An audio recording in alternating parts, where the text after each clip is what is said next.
She dropped the ring on the marble table and walked out. "Listen, K-fam," he said it to her face, in a hotel full of people. "Class erases feeling. Omo. Cold. Her name is Leona Hayes. Black, brilliant, 29. She was pulling shifts at a layman stall in Seoul. Rent already late. Apron still smelling of broth. She fixed a container failure for the Hwarang Group for free. That's who she is. Then there's Kang Min-jae. They call him the Tiger. 6'2" of Korean muscle in a black suit, top buttons undone.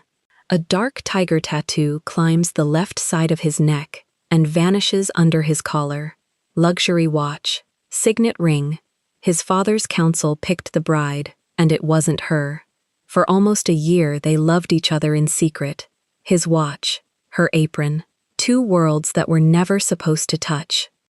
Then, the company challenged her records, tried to erase her, and someone anonymous saved her before she left the country, never knowing who. IU, K-fam, that's just the start. 5 years later, everything flips, but what she carried back with her. Before starting the story, comment down below where you are watching from and what time it is there.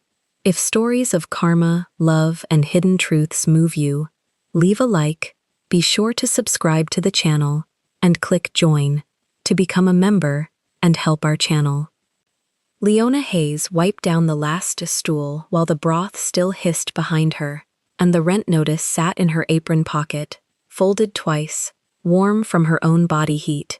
She'd read it 4 times. The number didn't change.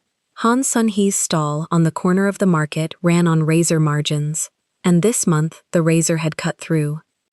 "Leave it," Sun-hee said, waving a wooden spoon. "The floor doesn't pay us." "The floor stays clean," Leona said. She kept wiping. Steam curled off the pots. The stall was 6 meters wide, canvas roof, 4 burners, a counter worn smooth by 10,000 elbows. Outside, the market shut down one shutter at a time, metal slamming down the row. Leona knew the sound the way she knew her own pulse. Almost a year of it. Almost a year of ladling noodles into bowls for dock workers, who came in with salt on their boots and left with their spines a little straighter. Sun-hee dropped the notice's twin on the counter. Same paper, same red stamp. 3rd month, the old woman said, and she said it light, like it was funny. But her hands went to the recipe notebook and held it. They want the stall gone. They want a coffee franchise here. Machines that beep. Nobody wants your ramen replaced by a machine that beeps. The landlord does. Sun-hee tucked a gray strand back. Eat something. Your skin. Leona picked up the notice's twin and read it anyway. 60 days. The number was worse than her own. The stall had been on this corner for 31 years, and now a management company nobody had a name for wanted the whole East Row cleared and paved and franchised. She turned the paper over. Blank on the back. No signature. No person to argue with. "Who owns the row now?" Leona asked. "Nobody knows. A company. A company that owns a company." Sun-hee flapped a hand. "Big money came to the docks 2 years ago, and every landlord got a letter. Every one.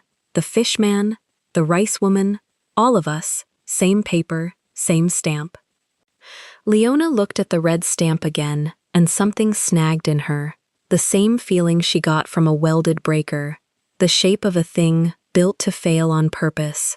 She set the paper down.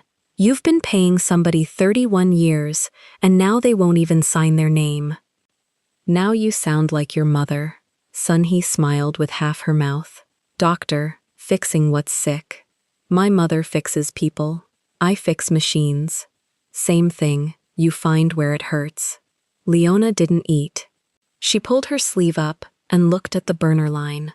Burner 3 had been sputtering for a week, gas feed choking, flame going orange instead of blue. She crouched, popped the panel with a butter knife, and found the regulator clogged with grease and rust.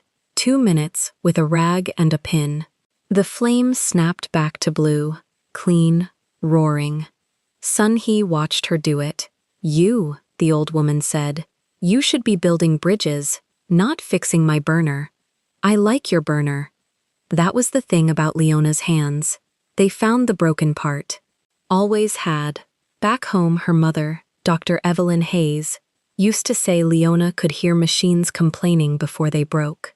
Evelyn was half a world away now, in a lavender cardigan, holding an old graduation photo, and waiting for a daughter who kept promising to come home rich. Leona had a degree in structural systems and a certification stamp she'd earned 3 times over.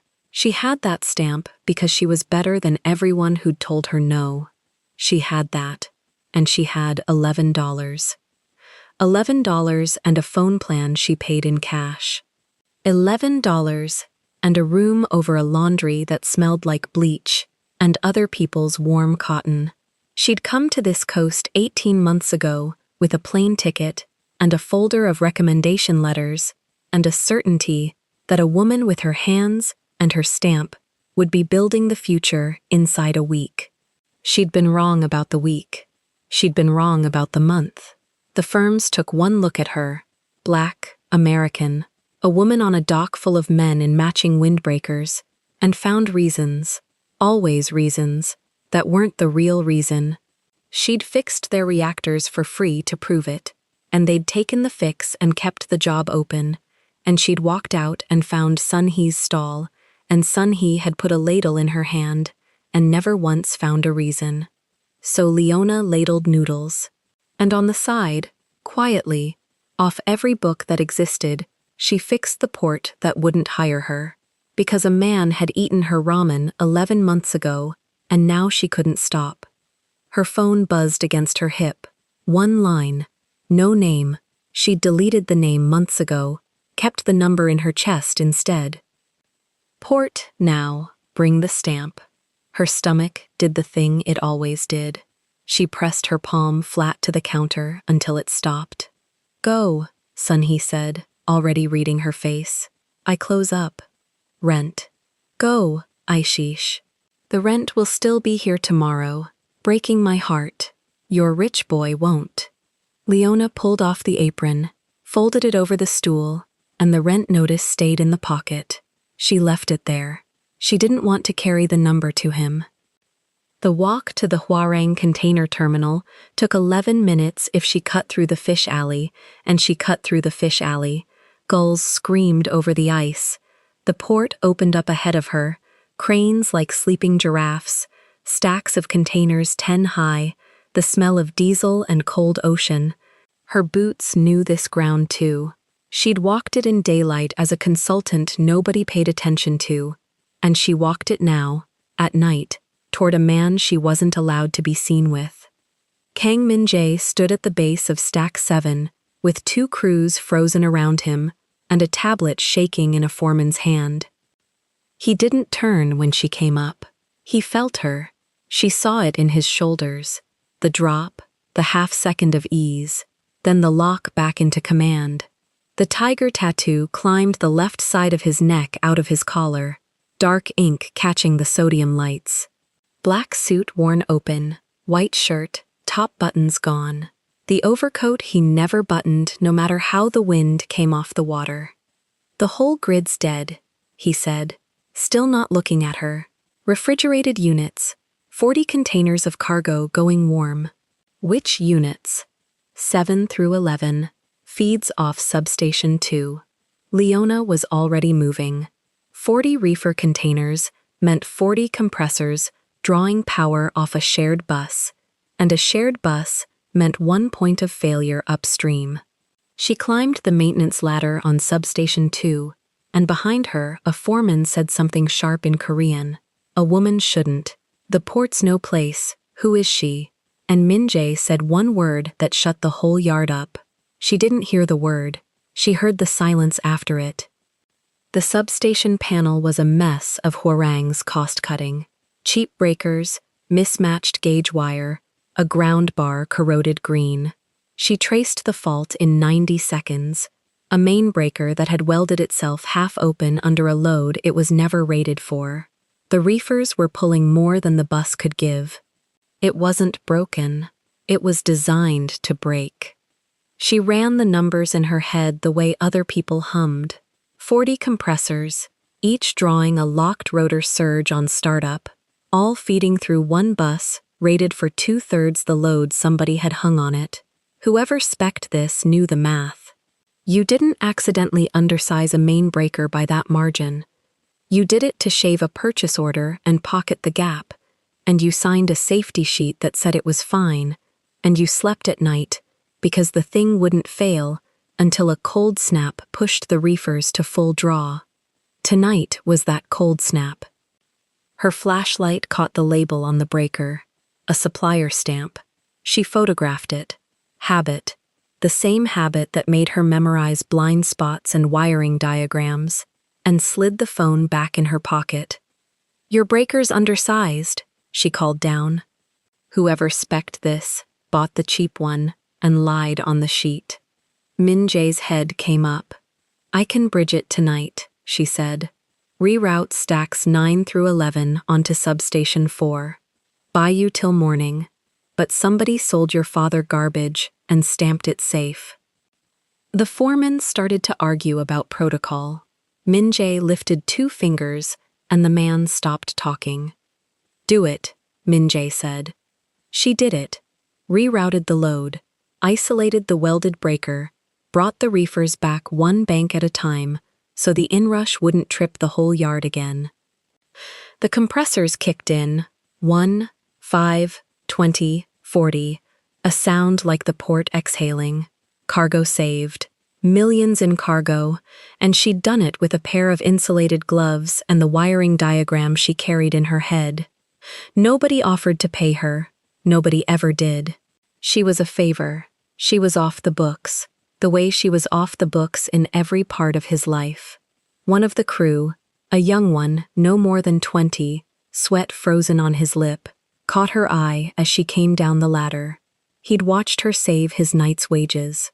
He gave her a small bow, quick, before he remembered he wasn't supposed to see her at all. Then he looked away. That was the whole shape of it. They saw her hands and forgot her face. She'd gotten good at reading the exact second a man decided to forget her. The reefers hummed their 40-throated hum, cargo temperature holding. Somewhere in a warmer office, a spreadsheet stayed green instead of red, and a kang stayed rich, and the ramen girl peeled off her gloves. The crews dispersed. Min Jae dismissed the foreman with a nod, and then the yard was just steel and dark and the two of them, and he finally turned all the way toward her. "You came fast," he said. "You said now." He crossed the space. Up close he smelled like cold and cedar, and the whiskey he hadn't drunk. His hand came up and pushed a wave of hair off her cheek. Careful, like she was the thing that might break tonight, not the grid. "I would have lost the whole shipment," he said. "You would have lost more than that." She let herself lean into the hand for 1 second. Then she stepped back, because someone always watched, and she'd learned to step back before she wanted to. Your father's buying junk, and someone's pocketing the difference. That breaker was fraud, Min Jae. On paper, it's your name. His jaw worked. "I'll handle it. You always handle it. Leona. I fixed your port for free. Again. I'll go now, and you'll walk out the north gate in 20 minutes so nobody sees us leave together. Again." He caught her wrist. Not hard. "Come to the water," he said. 10 minutes. I have 10 minutes that belong to me. 10 minutes that belong to him. That was what she was. The 10 minutes his family didn't own. She went. They walked to the far pier, where the security cameras had a blind spot he'd mapped for her months ago. That was the kind of thing he did, memorized the dark places so he could stand in them with her. The water slapped the pilings. A container ship sat lit up in the channel, a city floating out. "Almost a year," he said. He was looking at the ship, not her. "You know what tomorrow is. The anniversary of you buying me a bowl of my own ramen." His mouth did the almost smile she'd fallen for. He'd come into Sun Hee's stall 11 months ago in that overcoat, sat at the counter like an emperor slumming, and Leona had put a bowl in front of him and said, "You're overdressed for the noodles." He'd eaten every drop, come back the next night, and the next, and somewhere between the third and the 30th bowl, the most dangerous man on this coast had started waiting for a black woman from Chicago to get off her shift. She'd known who he was by the second week. Sun Hee had told her, low, gripping her sleeve, "That's Kang Min-jae. That's the tiger. His father owns the water you're standing on, and you put more egg in his bowl than in anyone's. Are you insane?" Leona had put more egg in his bowl the next night too. Not because he was the tiger. Because he ate like a man who'd never once been fed by someone who wasn't afraid of him, and she wasn't afraid of him, and he'd noticed that before he'd noticed anything else about her. "You paid for that first bowl with a card so black it looked wet," she said. "And you left it on the counter, and I chased you down the row to give it back, and you said keep it, and I said I'm not for sale, and you—" "I came back the next night and paid cash." His almost smile widened a fraction, "to prove I could count. To prove you'd come back. That too. Come away with me," he said now. "For real. Not 10 minutes. I have money that isn't my father's. We go somewhere the name Kang means nothing. You don't mean it." "I mean it more than I've meant anything." She wanted to believe him. Her whole body wanted to believe him, and that was exactly why she stepped to the rail and put steel between them. "You're the heir," she said. "The tiger. Your father built an empire on these docks, and you're going to walk from it for the ramen girl? Don't call yourself that. It's what they call me when they know I exist at all." He came to the rail beside her. Their shoulders touched. For a while, neither of them said anything, and the ship pulled slowly out to sea, and Leona let herself have the 10 minutes, because tomorrow, the rent was still $11 short, and Sun Hee's stall was still marked for a machine that beeped, and a woman had to take her 10 minutes where she found them. "My father called a council," Min-jae said finally. "Quiet. Tomorrow night, the whole organization, the old men with the rings." Something in his voice made her turn. About what? Succession. He wasn't looking at her now either. He was looking at his own hands on the rail, the signet ring catching light. The families want the ports secured. There's a woman, the Yu family, insurance, contracts, old blood. The water kept slapping the pilings. Leona heard it very clearly. "A woman," she said. She said it flat. She'd built things that held 10,000 tons. She knew how to keep her voice from moving, but her hand had found the cold rail and gripped it, and she made herself let go before he saw. "You, Sorin, it's arranged. It's been arranged since before I met you, and I've been killing it for a year." His knuckles went white on the rail. "I'll kill it again tomorrow. In front of all of them, I'll say no. You'll say no to your father. In front of the council. Yes, to Kang Dae-sung. The man with the cane and the Hwarang ring who's never lost anything he decided to keep." Min-jae turned to her, and there was the thing she'd never once seen on the tiger's face in front of anyone else.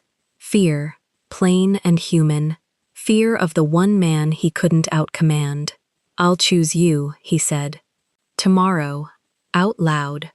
Your father put a company on these docks 2 years ago," she said slowly.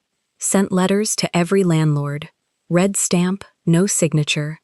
Sun Hee's stall, the fishman, the whole East Row, cleared for money that doesn't sign its name.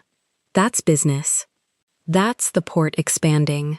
That's your father's hand closing." She watched his face. "And the woman. You, insurance and contracts, you said. She insures cargo, Min-jae. Cargo that moves through breakers built to fail." He went still. "What are you saying?" "I'm saying I fixed a fraud tonight with your name stamped on it. I'm saying somebody's getting rich on things that break." She shook her head. I don't have proof. I have a photo of a supplier stamp and a bad feeling. But you're marrying the woman who ensures the breaking, and I don't like the math. I'm not marrying anyone. She should have felt the ground steady under her. She'd wanted these words for 11 months. Instead, her hands went cold. Because she'd fixed enough broken systems to know the shape of one designed to fail. A welded breaker, rated too low for the load it carried, put enough current through a thing that was never built to hold it, and it doesn't bend. It burns. Say it tomorrow, she said, and I'll be there, at the hotel, wearing the green. He kissed her then, quick, hidden, in the blind spot he'd mapped just so he could, and she tasted the cold and the cedar and the promise, and she held on to it, because she didn't yet know it was the last clean thing she'd get from him. North Gate in 20 minutes, she said against his mouth. I know the drill. A rough laugh. 1 year of the drill. She walked back through the fish alley alone. The gulls had gone quiet. At the mouth of the market she could see the stall, dark now, canvas roped down, and Sun-hee's little light in the back, where the old woman slept above the shop she was about to lose. Leona stood there a moment with the rent notice she'd never taken out of the apron. The apron was folded on a stool in a stall that wasn't hers, with a number in the pocket she couldn't pay. She had $11, a stamp that made her better than the men who specced cheap breakers, and a promise from a man whose father called councils. She thought about the red stamp on Sun-hee's notice. She thought about the supplier photo in her phone. She thought about a woman named Yoo So-rin, whose family sold insurance on cargo that moved through breakers built to burn. None of the pieces touched yet. But her hands knew the shape of a system when they were inside one, and she was inside one now, standing at the mouth of a market a rich family wanted paved. Tomorrow he'd choose her out loud. She'd worn the emerald green tailoring exactly twice in her life. She'd wear it tomorrow. She'd stand in a 5-star hotel among old men with rings, and let the most dangerous family on the coast look at the ramen girl and hear their heir say her name. Her phone buzzed one more time. Not him, a number she didn't know. One line, no greeting. The kind of message that arrives when someone has decided your life is a problem to be solved. You don't belong in tomorrow's room. Don't come. A friend. Leona read it twice. She put the phone in her pocket, next to nothing, because she had nothing else in her pockets. Then she looked up at Sun-hee's little light, and she went home to iron the green. The green dress moved before Leona did. She stepped out of the elevator on the 41st floor, and the silk caught the light and threw it back, and every head in the private lounge turned for half a second, then pretended it hadn't. She let them pretend. She'd ironed this dress at midnight over a folding board that wobbled. She'd walked past the doorman, who looked at her shoes twice. Now she was here, and the room smelled like white lilies and money. Min-jae was already standing. That was the first wrong note. He always sat. He sat low and slow, like a man who owned the chair and the floor under it.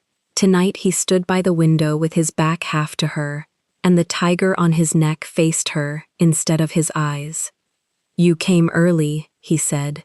You told me 8. I know what I told you. The council hadn't started. She could feel it in the room, the way the older men in navy suits sat clustered near the far bar, the way a woman in ivory perched at the head table with a silver folder squared to the edge like a blade. Yoo So-rin didn't look up. She turned a page. That was all. She turned one page, and somehow that was louder than anyone talking. Leona crossed the carpet. Where's your father? Coming. And you're going to tell him. She said it flat. A reminder, not a question. In front of all of them, like you promised. Min-jae finally turned, and she'd loved that face for 11 months, had traced the line of that jaw in the dark of the ramen stall when the burners were off, and she read it now the way she read a fault line in a bad breaker panel. Something in it had already burned open. Sit, he said. No, Leona. Say it standing, then. He glanced at the bar, at the men, at Seo Rin, who had stopped turning pages, and when he brought his eyes back to Leona, he'd put something over them, a shutter, a plate of glass, and behind it there was a man she had never met. This can't be what it was, he said. The lounge kept its noise, clinking low voices, a waiter setting down a tray, but for Leona, the whole floor went quiet, like the second after a fuse blows and before the dark lands. Say the words, she said. Not that, the real ones. You want the real ones. His voice dropped, and it wasn't kindness, it was aim. You wash bowls, Leona. You fix other men's mistakes for tips you never collect. My name has stood for 140 years. You cannot stand next to it. Feeling doesn't change what a person is. Class does. Pyoe Saigyojin Gyeot. Carved into the bone. He said it in his own tongue like it hurt less that way. It was always going to end at a table like this one. She heard every word. She heard the ones under them too. His father is watching. Seo Rin is watching. And he has already chosen the room over the girl in the green dress. He'd chosen before she stepped off the elevator. He'd stood up, so he wouldn't have to do it sitting down in front of them. Her hands stayed at her sides. She had promised herself, on the walk over, in the beautiful shoes, that whatever happened, her hands would stay still. They stayed still. Behind him, the bar had gone quiet. She saw it in the edges of her vision. The old men had stopped talking. They weren't looking at their glasses anymore. They were watching the show the way men watch a thing they arranged. One of them, gray at the temples, leaned to another and murmured, and the second one nodded slow, and she understood then that this was not a private ending. It was a performance staged for an audience of navy suits, and Min-jae was the lead, and she was the prop they'd brought up 41 floors to break in front of everyone, so that no one in that room would ever wonder again whether the tiger's heart could be reached by a woman who smelled of broth. You planned where I'd stand, she said, quiet, certain. This table, this hour, you knew I'd wear the green. He said nothing, and the nothing was the answer. You could have called me, she said. One line, spared me the elevator. I wanted to look at you when I said it. No, her voice didn't rise. You wanted them to. 11 months, she said. You came back and paid in cash. Don't. You mapped the cameras so no one would see us. A breath. You wanted the whole thing hidden. I thought it was to protect me. She almost laughed, and the almost laugh was worse than crying would have been. It was to keep it deniable. Something moved in his face. Fast. Gone. He shut it down. There's a car downstairs, he said. It'll take you home. Whatever you need, it's handled. Handled. You'll be taken care of. And there it was, the thing that turned her spine to rebar. He was paying her off. Standing in a room built to humiliate her, wearing the ring he'd put in her palm on a rooftop, he was offering her a car and a clean exit, like she was a vendor who'd delivered the wrong order. The ring was in her clutch. She'd carried it up 41 floors thinking she'd wear it tonight, when he said no to them and yes to her. She opened the clasp. She took it out. Small gold thing, warm from her own hand. She set it on the white tablecloth between them, dead center, where the light hit it, and she pressed it down once, with 2 fingers so it wouldn't roll. Keep your car, she said. The click of that ring on the linen, soft, almost nothing, reached the bar. One of the old men looked over. Seo Rin's eyes lifted at last, slid to the ring, slid to Leona, and stayed there with the flat patience of a woman reading a contract she already knew she'd win. Leona turned and walked. She didn't rush. That was the one gift she gave herself. She crossed the whole lounge at the same pace she'd come in, the green silk moving with her, past the navy suits and the lilies, and the waiter frozen with his tray, and she felt 40 eyes on her back, and she did not give them 1 inch of the thing they wanted. The elevator doors closed on her reflection. She looked at it, steady. Then the floor dropped, and so did the last 11 months, all at once, 41 stories straight down. The car was still waiting at the curb when she came out. Black, engine running, a driver who opened the door before she reached it. Miss Hayes, Mr. Kang arranged.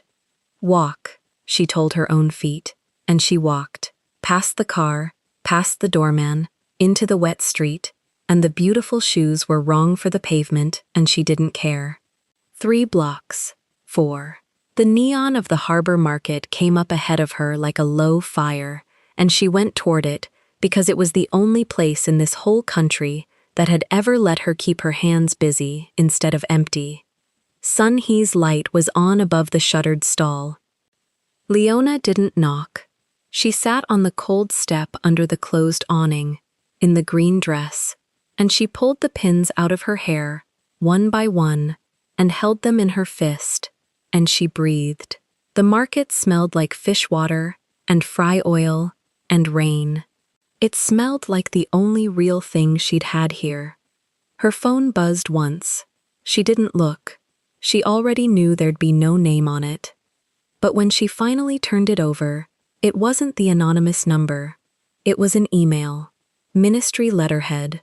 Subject line in cold official Korean, and then, below, English, because they wanted to be sure she understood every word.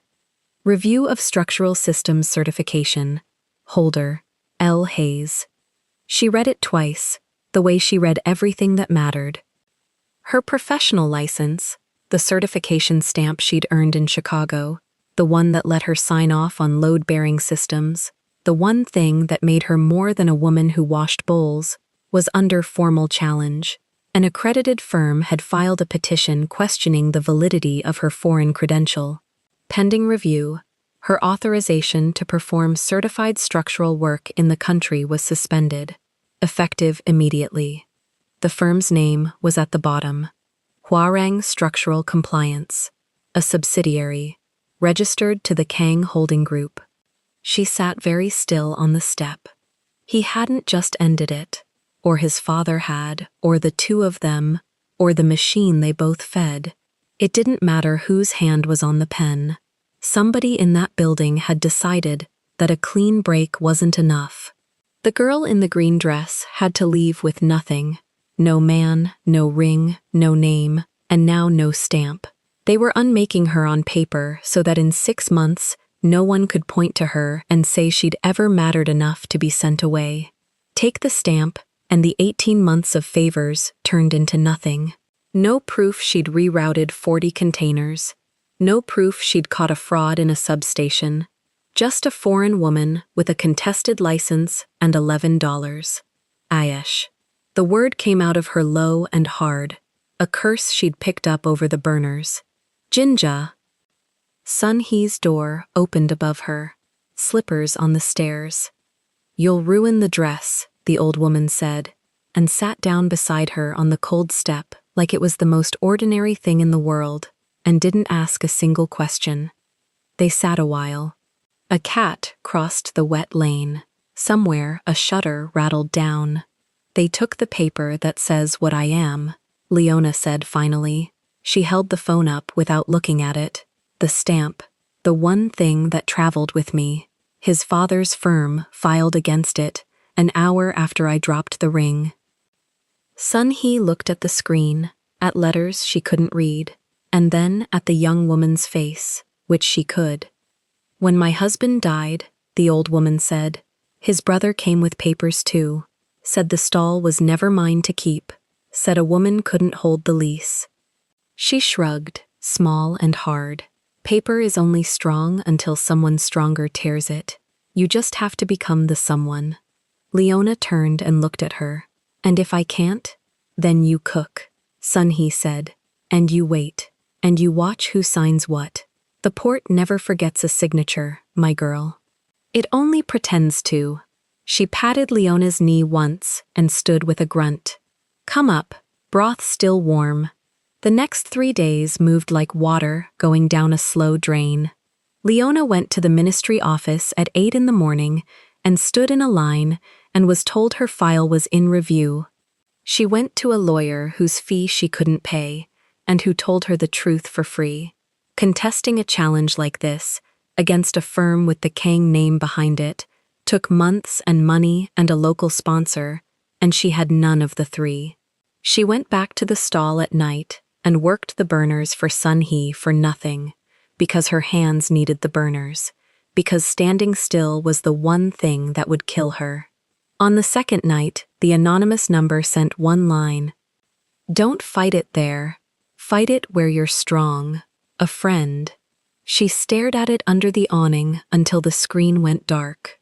On the third morning, everything changed, and she was the last to understand why. She came to the ministry to sit in the line again, and the clerk, a tired man who'd stamped her rejection twice, looked at his screen and then looked at her differently. "The petition against your certification has been withdrawn," he said. "Withdrawn." "Dismissed." There was. He scrolled, frowning, reading something that clearly hadn't come from the firm that filed it. A submission. Verification records. Your original certification data, cross-filed with 3 international boards, time-stamped, notarized. He looked up. "It's very complete. More complete than what you gave us. I didn't submit that. Someone did. Under your authorization number." He slid a printout across the counter. "Your status is restored. You're cleared." She took the paper, her name, her stamp. Her authorization, whole again, defended by a stack of documents she had never assembled, filed by a hand she couldn't see, timed to land the exact hour before the challenge would have hardened into a permanent revocation. "You should thank whoever built this," the clerk said, sliding a second sheet toward her, the index of what had been filed. "I've worked this desk 9 years. I've never seen a defense this clean.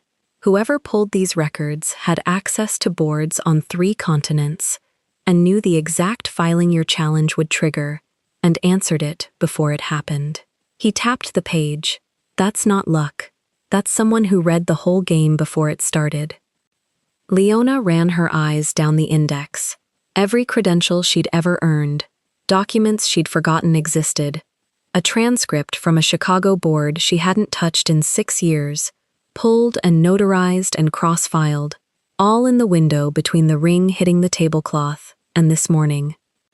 Someone had watched the challenge land and moved inside the same night. Someone who could reach into the Kang machine and pull the exact counter and wanted her cleared and wanted her gone and wanted no name on any of it. Anonymous.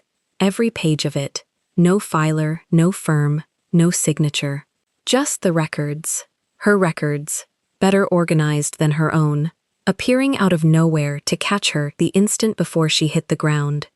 She thought of the man who'd mapped the cameras, who knew how to move without leaving a face.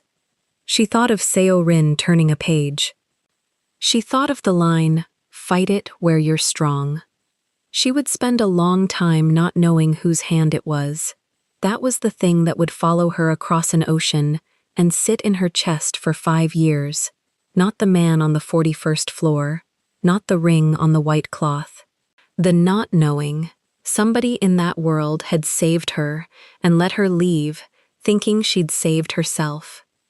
Leona folded the paper into the inside pocket of her bag, the one with the zipper. Then she went to buy a ticket home. She booked the cheapest seat out, 3 days on. She spent the first 2 of them in the stall. The morning she cleared, she went back to the harbor once more.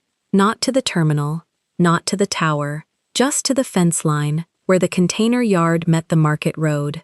She stood with her fingers hooked in the chain link and looked at the rows of steel boxes stacked 6 high, reds and blues and rust, and the gantry cranes swinging slow over the water.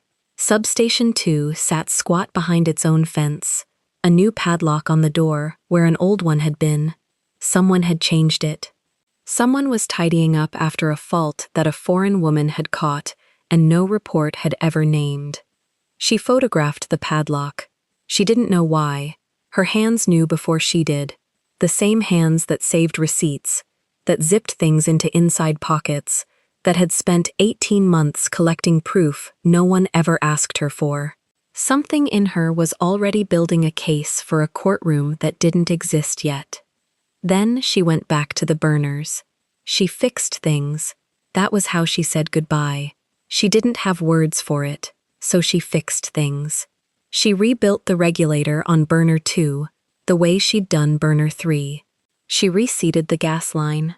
She climbed onto a crate and cleaned the exhaust hood that Sun-hee couldn't reach anymore, and she wrote down, on the back of the eviction notice with the red stamp, every part number the old woman would need when Leona was gone.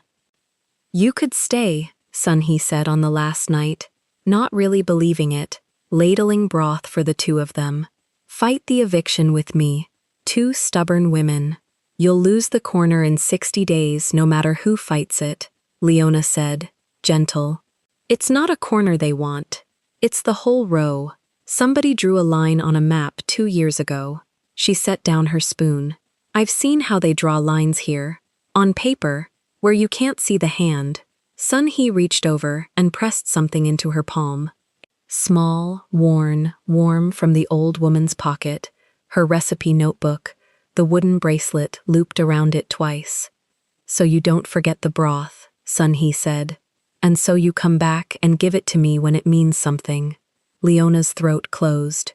She looked at the notebook, at the bracelet, at the 31 years of a life pressed into her hand by a woman who had nothing and gave it anyway, and for the first time since the 41st floor, her eyes stung. "Keep the corner 60 days, Leona said. "That's all I ask. Whatever it costs, stall them 60 days, then 60 more. Don't sign anything with a red stamp on it. Don't sign anything without a name." Sun-hee frowned. "You talk like you're coming back rich." "I'll come back," she said. And she meant it as a promise, not a comfort, and something in the way she said it made Sun-hee sit up straighter, spoon halfway to the pot, and study the young woman's face like she was seeing a different one under it. "You've got that look," the old woman said slowly. "The one my husband had the day he decided to buy the corner nobody wanted." The last morning she wore her own clothes. Jeans, a gray coat, the green dress folded flat at the bottom of her one suitcase, not because she wanted it, but because she wasn't going to leave it in his country, like a thing he'd get to throw away. At the airport she checked one bag. She kept the other over her shoulder, the notebook, the bracelet, the folded printout in the zippered pocket, the phone with the anonymous line she hadn't answered and hadn't deleted. She turned off the phone at the gate. Somewhere across the city, in a tower with floor-to-ceiling glass, a man stood at a window with a signet ring on his hand and watched planes lift off the harbor, one after another, and did not know which one was hers, and had made sure he would never have to. Leona put her bag under the seat in front of her. She looked out the small oval window at the gray water and the rows of colored containers shrinking below, the whole port laid out like a circuit board she'd once known how to fix. "Mark it," she said, so quiet only the window heard. "Tu tok-toki bois. Watch closely." Then the coast dropped away under the wing, and Leona Hayes left Korea with $11, one stamp, a dead woman's recipe, and a debt she couldn't pay to a hand she couldn't see. She had no idea what she'd come back as. None of them did. The number on the acquisition ledger had 11 digits, and Leona Hayes read it once before she signed her name across the bottom. She used a black pen. She used her own hand. Nobody stood behind her chair telling her a woman couldn't hold the pen, and the difference between 5 years ago and this morning was exactly that quiet. Orion Holdings did not buy pretty things. Orion bought debt, the kind nobody else wanted, ports bleeding money, terminals mortgaged 3 times over, licenses 1 bad quarter from getting pulled. Leona bought the paper on the whole southern port district of Incheon in a single transaction, and the men who sold it to her thought they were getting rid of a headache. They shook her hand across a table in Singapore and smiled like they'd won. She let them smile. 5 years earlier, she'd had $11 and a certification somebody tried to erase with a phone call. Now she erased ports with a phone call, and she'd learned the exact temperature to keep her face at while men congratulated themselves for handing her a knife. Her chief counsel slid the last folder across. "The Hwarang terminals are inside the package," he said. "All of it. Container yards, the refrigerated lines, the Eastern Market Row scheduled for demolition." "I know what's inside the package," Leona said. "I read it before I wanted it." She stood. The room in Singapore had glass on 3 sides and the harbor underneath, and she looked at cranes the way other people look at chess. Every one of them was a piece. Every berth was a square. She had spent 5 years learning to read a balance sheet the way she used to read a burned-out substation.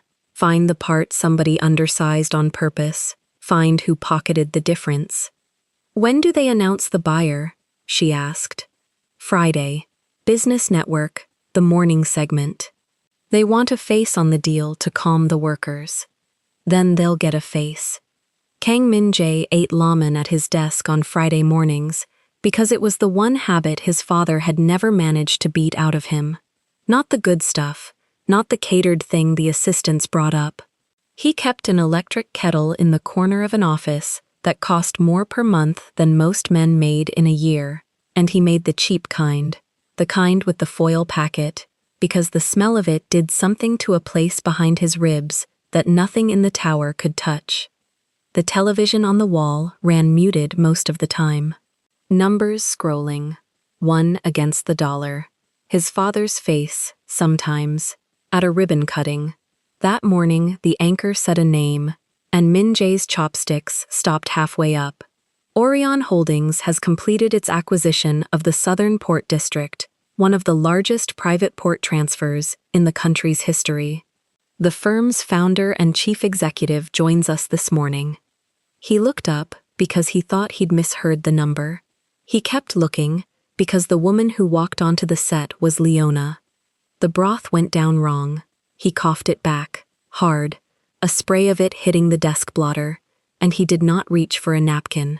He gripped the edge of the desk with both hands and stared at a screen where a woman in emerald tailoring sat, with her legs crossed and her spine straight, and answered a question about leverage ratios like she was ordering coffee. Very long black hair, waved back off one side, a thin gold watch. She held a tablet in her lap and didn't look at it once. "Ms. Hayes," the anchor said, "critics say you overpaid for distressed assets. What do you see that the sellers didn't?" "I see what they broke," Leona said, "and I see who they billed for it." The kettle in the corner clicked off. Min-jae didn't hear it. He'd built a wall in 5 years. He was good at walls. Every time a woman in a green dress rose up behind his eyes, he had put a meeting in front of her, a contract, a birth negotiation, his father's voice reading him the ledger of what a Kang owed a Kang. The wall had held through the wedding photos with Seo Rin that his father staged and never scheduled the wedding for. It had held through every foil packet of laymen that smelled like a barrack, 6 blocks from a port he never walked anymore. The wall did not hold against her doing arithmetic on live television about his family's crimes. He wiped the broth off the blotter with the side of his hand, and the assistant who knocked to say his father wanted him downstairs found him standing at the glass, watching cranes he suddenly could not read as machines. They looked like witnesses. "Tell him I saw it," Min-jae said. "Saw what, sir?" "He'll know." She did not fly in quietly. That was the part that told him she'd changed. The old Leona would have slipped through a side gate, worked off the books, fixed the thing, and let someone else take the credit. This Leona landed at the private terminal with a legal team of 9 and a press advisory sent to every outlet in Seoul, and by the time the black cars reached the Hwarang gate, the cameras were already there. Min Jae met her in the terminal boardroom because his father made him. Kang Dae-sung sat at the head of the table with both hands on the ceremonial cane and his Hwarang ring catching the light. And he had said one sentence in the elevator: "You will fix what you started." Leona walked in 8 minutes late. On purpose. Everyone in the room understood it was on purpose. Ms. Hayes, Yoo Seo-rin rose first. Pearl earrings, silver contract folder tucked under one arm, the low bun without a strand loose. On behalf of the Yoo group, welcome back to— "I'm not back," Leona said. "I own it." Different word. She set her tablet on the table and did not sit. Around the room, 20 men who had spent 5 years being the most powerful people in any building they entered watched a woman decline the chair they offered, and something in the temperature dropped. Min Jae found his voice. "Leona, Mr. Kang." She looked at him the way you look at a load-bearing wall you already know is cracked. "You have a tiger on your neck and a hole in your books. I read both. The tattoo." He touched his collar without deciding to, and pulled his hand back too late. She'd seen it. Around the table, 2 of the older men traded a glance. "The debt I bought," Leona said, "comes with the assets, the workers, and the liabilities. Standard. What isn't standard is the pattern inside the liabilities. Cargo losses on the refrigerated lines going back 4 years. Insurance payouts that never quite match the manifests. Equipment replaced at premium and billed at platinum." She tapped the tablet once. "I'm not asking anyone in this room to explain it. I'm telling you, I'm going to walk the floor myself." Dae-sung's hands tightened on the cane. "The terminals are managed. My son manages them." "Your son ran them into the ground I just bought," Leona said. "That's not a character reference." One of the older men, gray at the temples, a wool overcoat he hadn't taken off inside, leaned toward Dae-sung and murmured something in Korean. Fast. The kind of Korean meant to stay in the room. Leona answered it before Dae-sung could. "Jeonun aladoetsumnida," she said. "I understood that." The man went still. "You said the woman doesn't know what a bill of lading is. I financed 40 of them last quarter. Try again." The silence that followed had weight. Seo-rin's eyes moved to Leona and stayed there, recalculating, the way a chess player recalculates when the piece she'd written off walks back onto the board a queen. Min Jae watched his father's face and saw the exact moment the old man stopped treating this as a nuisance and started treating it as a war. She wanted 30 days. She said it flat, no lawyer feeding it to her, no folder to read from. Full executive authority over port operations, 30 days. I answer to my own board and nobody in this room. During that window, I inspect, I audit, I stop any operation I find unsafe, and I do it without asking permission. She looked at Dae-sung, not Min Jae.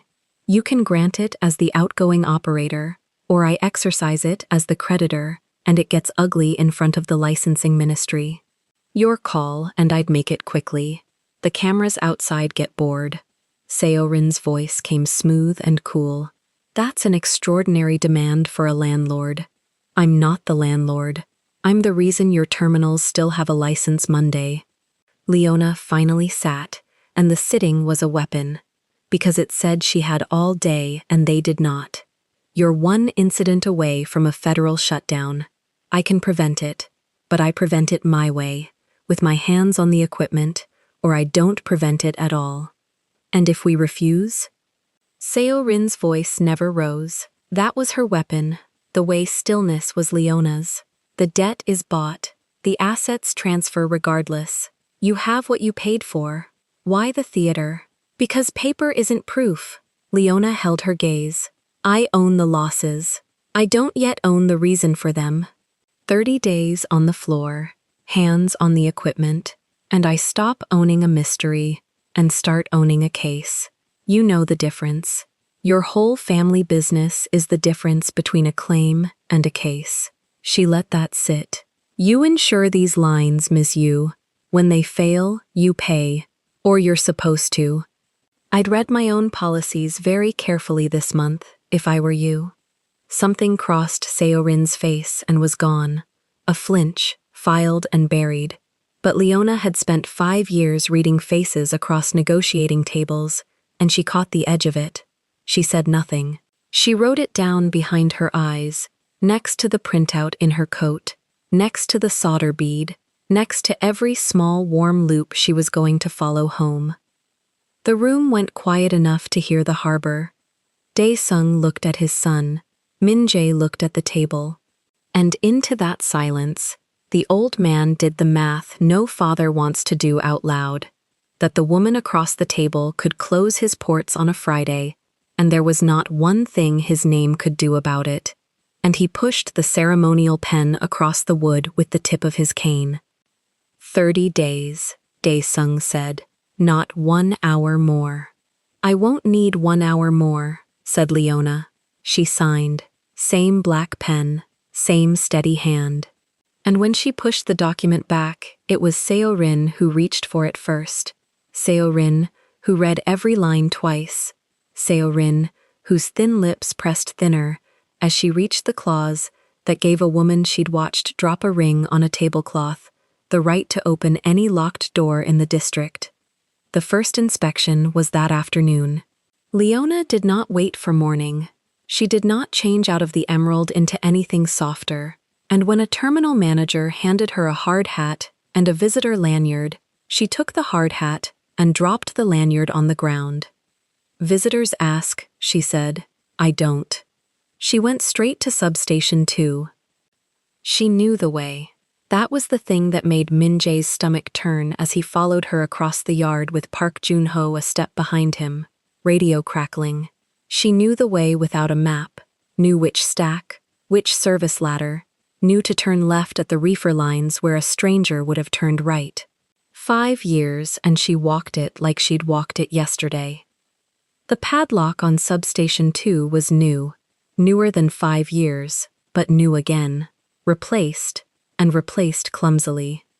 Open it, Leona said. The manager fumbled with a key ring. Park Jun-ho stepped in, took the ring, found the key faster.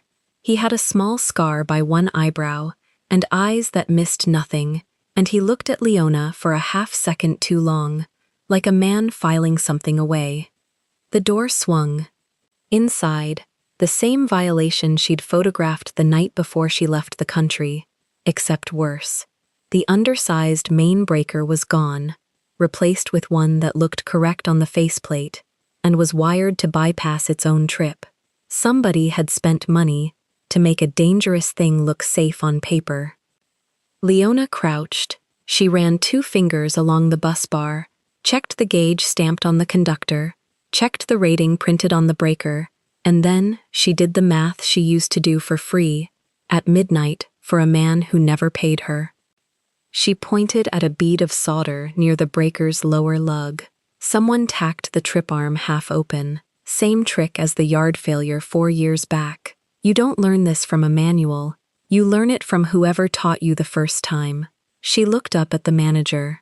Who's your electrical contractor of record? His mouth opened and produced nothing. Right. There isn't one. There's a name on an invoice, a shell behind the name, and a payment that loops back somewhere warm. She photographed the solder bead. I'll find the somewhere warm. I built a company finding it. This breaker is rated for 400 amps, she said. The load on this substation peaks at 650.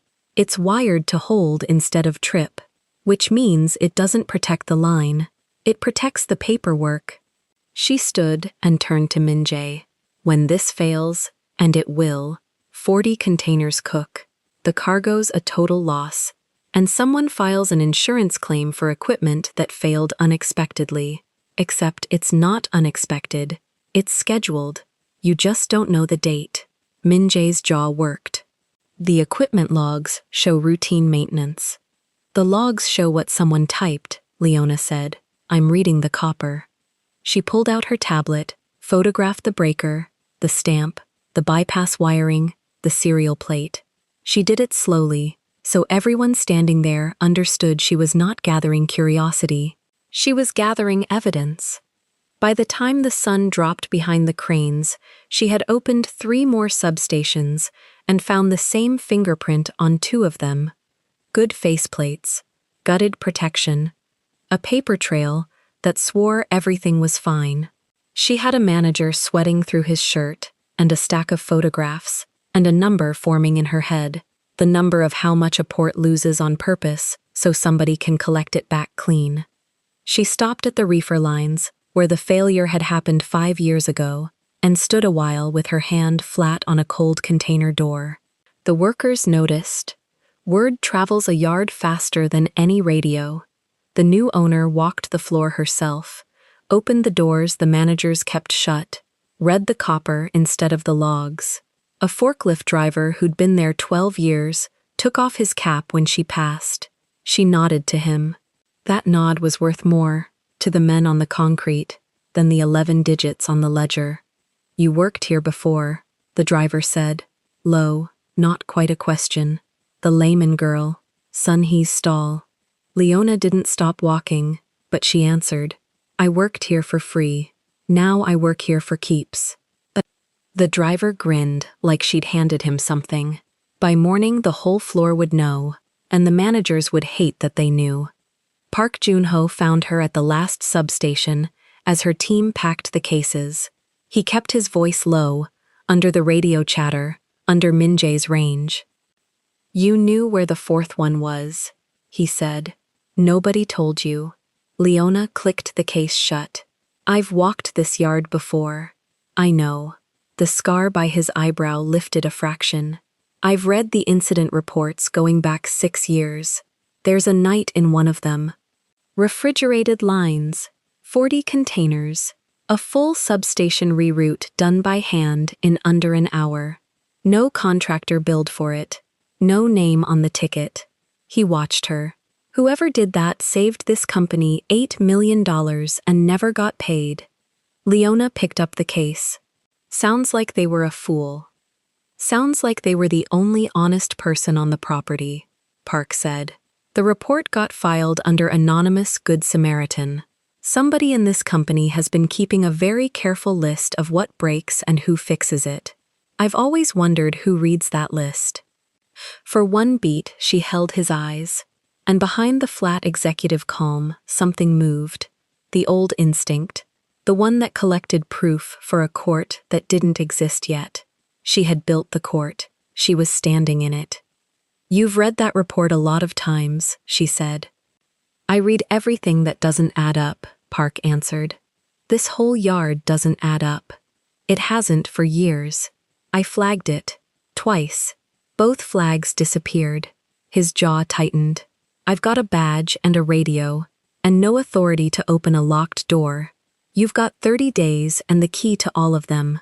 So, he set the key ring back in her open case instead of the manager's hand. Tell me where you want the doors. Keep wondering, Mr. Park, she said, and keep your radio close.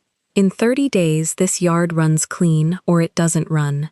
Either way, I'll want a man who reads the reports nobody else does. She walked toward the cars. Min-jae was waiting at the gate, hands in his overcoat, the tiger dark on his neck under the sodium lights, and he stepped into her path the way he used to step into the barrack all those months ago, like the space belonged to him. You could have called me, he said. Before the cameras, you could have. Warned you? Leona stopped. She looked up at him, and there was nothing Corona in it, nothing that begged, only the arithmetic. The way you warned me, the morning of the 41st floor? He had no answer for that. She hadn't expected one. You have 29 days left of me on your property, she said. Use them to remember every locked door you didn't want me to open, because I have the key to all of them now, and I intend to. She got in the car. The door shut with the soft, expensive sound of a thing that never had to be slammed.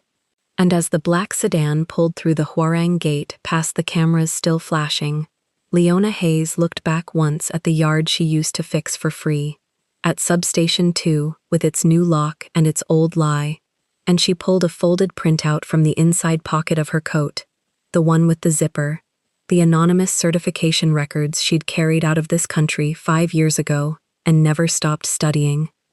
She still didn't know who had sent them, but she was finally standing close enough to the fire to find out. Behind her, in the terminal window 3 floors up, a man she'd once agreed to run away with watched her taillights go and understood, too late, that the woman he'd let walk onto that plane had come back holding the deed to everything he was about to lose. Day 2 opened with Leona already 3 floors underground in the Hwarang Records vault, and the man guarding the server room learned fast that a locked door meant nothing to a woman holding a signed clause. Park Jun-ho worked the terminal beside her, scrolling insurance ledgers she'd pulled through Orion's own data team overnight. 2 screens. One showed cargo manifests. The other showed payout records. Leona lined them up like a circuit diagram and started reading the current. Container run 412, she said. Reefer line. Total loss, 18 months ago. Filed as compressor failure. Park found the payout. Settled in 9 days. 9 days. She tapped the screen. You know how long a legitimate reefer claim takes to close? 90. 120. Somebody had this one pre-approved before the container even cooked. She scrolled. Another loss. Another 9-day settlement. Then another. The pattern stacked itself. Clean and obscene. 12 losses across 4 years. Every single one on a line that fed through the sabotaged substations. Every single one insured under the same underwriting file. Leona pulled the file header and set her jaw. U. The policies carried the U family underwriting seal, not the group's general insurer.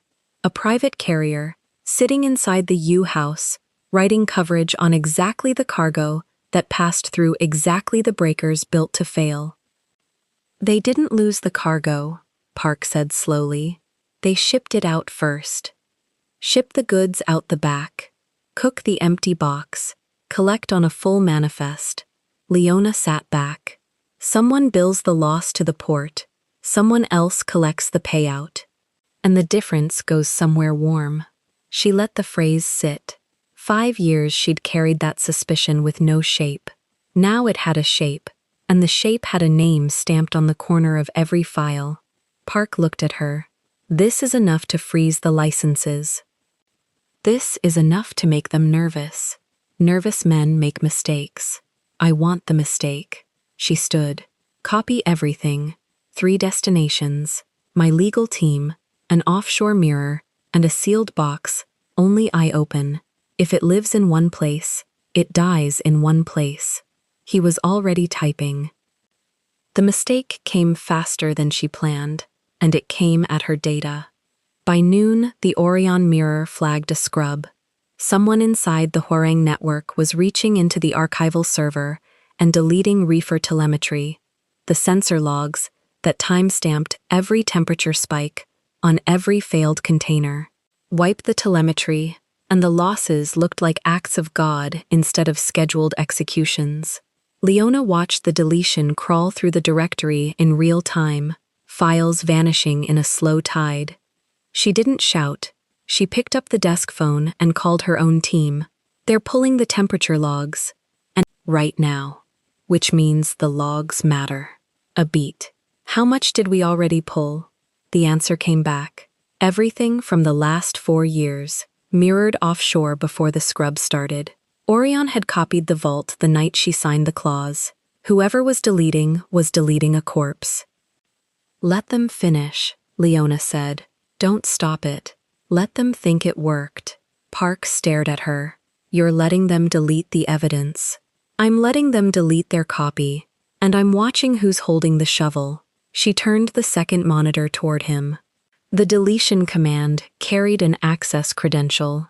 Not an admin ghost. A named badge, logged, time-stamped, running from a workstation on the executive floor.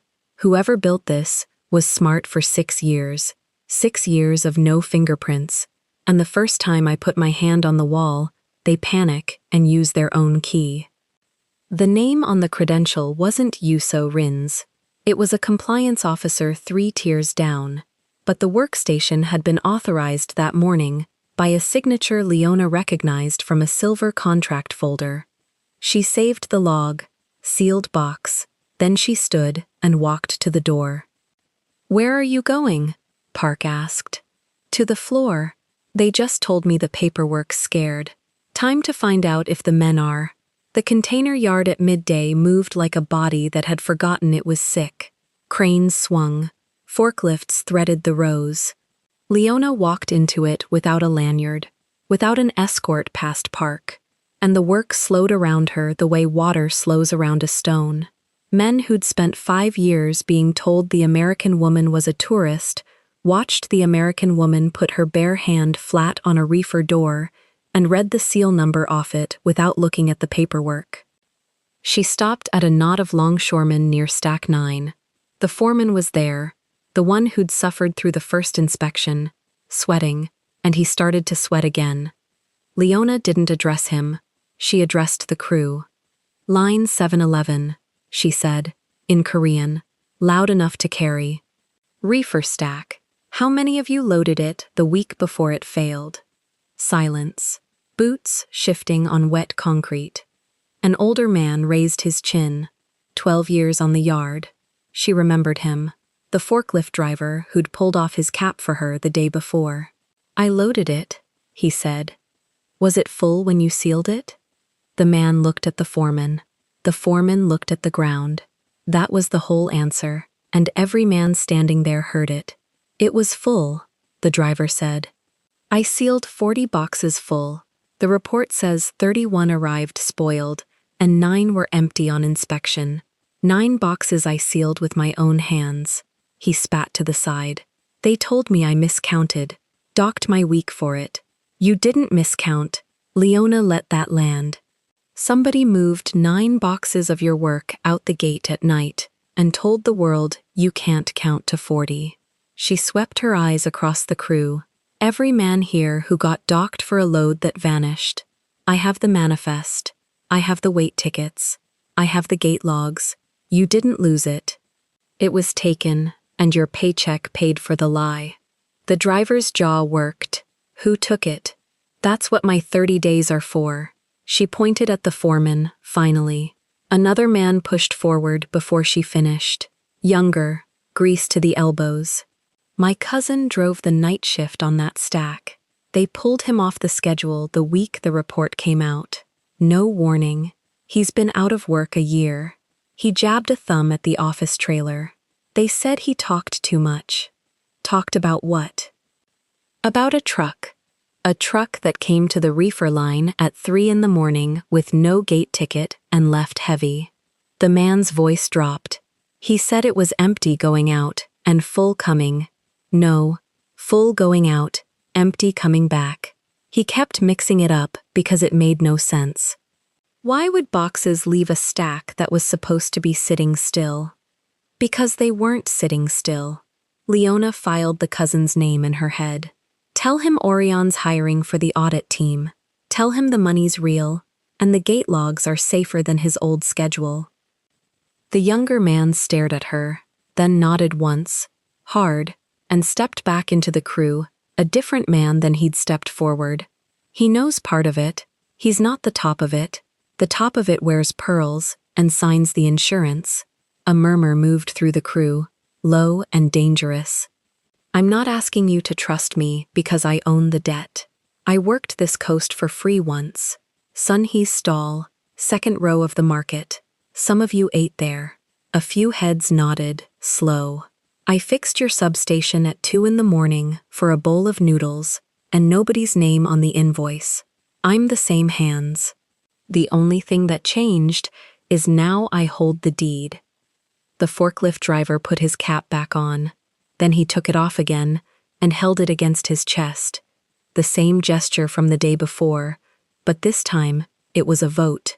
One by one, up the row, other men stilled their machines and turned to face her, not cheering. Koreans on a wet dock at noon don't cheer. They just stopped working for the men who'd robbed them and started listening to the woman who'd counted their boxes. The foreman broke first. He stepped toward her, voice cracked. "I only signed what they put in front of me." "I know," Leona said. "That's why you still get to choose which side of the ledger your name lands on." Once, today, she held out a tablet. "Show me the Nightgate logs, the real ones, not the ones you filed." His hand shook. He took the tablet. Word travels a port faster than any memo. By the time Leona climbed back to the executive floor, Yoo So-rin was already standing at the glass, watching the yard where her machinery had stopped turning for a stranger. Seo-rin turned as Leona entered. Her posture was flawless, as always, the low bun impeccable, the pearls catching the light. But her hand rested on the silver folder a half-inch too tight. "You've made theater on my dock," Seo-rin said. "Your dock?" Leona set her own case on the table. "I keep hearing that from the Kang side. Funny how possessive people get about property they don't hold the paper on anymore." "The workers will be back at their stations within the hour." "They will, but they'll be counting boxes now, all of them, out loud." Leona sat, uninvited, the way she had in the boardroom. "You should know, I pulled the underwriting files this morning. 12 losses, same lines, same 9-day settlements, same seal in the corner." She tilted her head. "Your family's private carrier writes the coverage on the exact cargo that runs through breakers engineered to trip. That's a coincidence a jury takes about 90 seconds to unbelieve." Seo-rin's face held. Only the folder gave her away, the knuckles paling. "Insurance follows cargo. My family insures a great deal of cargo in this country." "Sure, and most of it doesn't burn on a schedule." Leona opened her case. She didn't pull the ledgers. She pulled a single item and set it on the table between them, face up. A photograph, old, a supplier's stamp, red ink, pressed into the safety card of a breaker. The one she'd shot at 2 a.m, 5 years and a lifetime ago, when she was still a girl who worked for noodles. Seo-rin looked at it, and for the first time since the boardroom, something moved behind her eyes that she couldn't govern. "You recognize the stamp," Leona said quietly. It wasn't a question. She'd learned that from an old woman on a stall step, how not to ask. "I recognize nothing." "Then let me help." Leona set a second photo beside the first. A part number, a serial plate. This breaker, the undersized one, the original fraud, the very first one I ever pulled off a wall in this port. I photographed the supplier stamp before I left the country. I didn't know what it meant then. I do now. She tapped it. This stamp predates the losses by 2 years. It predates the reefer scheme, the shell contractor, the whole architecture. Somebody was already buying the cheap breaker and billing the port for the expensive one before a single container was ever cooked. Seo-rin's stillness had changed quality. It had become the stillness of someone doing math they didn't like. "You think the timeline saves you," Leona said. "It doesn't. It buries you deeper. A scheme you invented last year is a crime. A scheme you inherited and kept running for 4 is a habit. Juries forgive the desperate. They gut the comfortable." She let a breath pass. "And there's nothing comfortable in this port that doesn't pass across your family's paper first. You presume a great deal about my family's paper." "I read your family's paper this morning. Twice. The way you read that clause in the boardroom." Leona watched the pearls, the folder, the half-inch of tension in a hand trained since childhood not to show any. "You flinched when I mentioned your policies. 3 days ago, you thought I didn't see it. I see everything I'm not supposed to see. That's the whole reason I'm standing in your tower instead of ladling broth in the market you tried to bulldoze. You built the insurance play later, Leona went on. The reefer scheme, the 9-day settlements, that's recent, elegant. That's a mature operation. She leaned in. But the rot underneath it is old. This stamp is from the year I was ladling broth 2 rows over and fixing your burners for free. The fraud didn't start when I came back. It started while I was still here the first time, right under me. I was standing on it, and I didn't know. For a moment, the room held nothing but the low hum of the tower and the stopped yard below. Seo Rin reached out, slow, and turned the old photograph a few degrees, as if a better angle would make it a different picture. Where did you get this? I took it, myself. Substation 2, before it had a new lock, back when the only thing guarding the lie was the assumption that the noodle girl couldn't read copper. Leona drew both photos back into the case. You inherited a scheme that was already running, or you married into a family that had one warming. Either way, Seo Rin, you signed the policies. Your name closes the loop, and I have 4 years of loops. Seo Rin's chin lifted, the controls snapping back into place like a lock re-engaging. You have photographs of old equipment and a story about noodles. You don't have a court. Not yet. Leona stood, but I have a clause that lets me open any locked door on this property, and I have 30 days, and as of noon today, I have the men who load the boxes. She closed the case. You had 6 years of quiet, because nobody who could read the equipment could also afford a lawyer. That woman doesn't exist anymore. I'm both. She was at the door when Seo Rin spoke again, and the ivory calm had a hairline in it. Min Jae will not let you burn his family to the ground. Leona stopped. She didn't turn all the way around. Min Jae terminated me on the 41st floor in front of your father-in-law and called it class. Her voice stayed level. No heat, no wound showing. You're telling me what he won't let me do. You don't know him half as well as you signed up to. Then she was gone, and Seo Rin was left holding a silver folder over a yard full of men who had stopped believing her. Leona set the line that night, and she set it in the dark on purpose. She scheduled the inspection for after the shift change, when the day crew logged out and the skeleton crew logged in, when the men most loyal to the old order thought the American would be asleep in a hotel. Instead, she came through the north gate at 10 with Park, a portable meter, and a clipboard she'd filled herself. Substation 4, she said, then 6.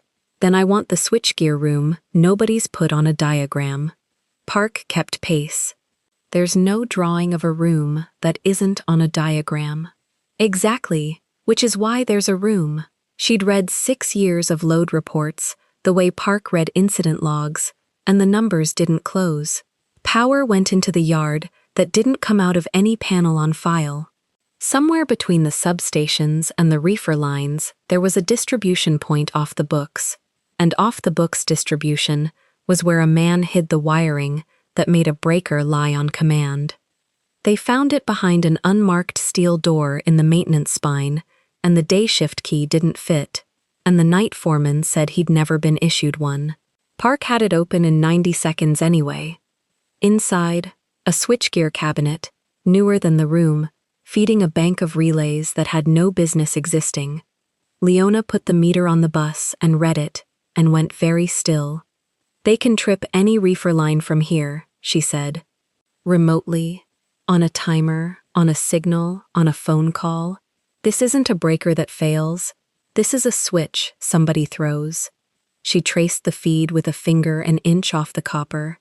Substation 2 was the decoy, the clumsy one, the one they let me find. This is the hand on the lever. Park's radio crackled. He killed it. If this is real, it's real, and it's live. Leona photographed the relay bank, the serials, the control board, the little logic module with a manufacture date stamped on it. Then she read the date, and her hand paused over the shutter. The module was 8 months old, installed this year, which meant that after she'd bought the debt, after the announcement, After she'd walked the yard with her hand on the doors, someone had come down here and upgraded the machine that cooks the cargo. Someone had watched her come home and decided the scheme was worth defending, not dismantling. She lowered the camera. "They knew I was coming," she said, "and instead of shutting it down, they made it better."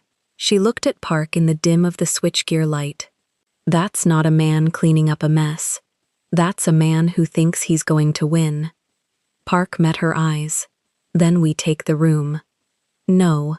We photograph the room, we seal the log, and we leave the door exactly how we found it." She was already backing out, meter coiling in her hand. "The line's not tonight. The line is this. They just told me they'll defend it with fresh money and fresh hardware 8 months after I landed. Which means somewhere above this room, somebody signed a purchase order this year for a machine whose only job is fraud." She pulled the door to, and it clicked. "Find me that signature, and I don't need a court. The court comes to me." They came up out of the maintenance spine into the cold, and the yard lights burned white over the stacks, and far across the water, the tower of the Kang Group glowed floor by floor. On the 40th, one window stayed lit long after the others went dark.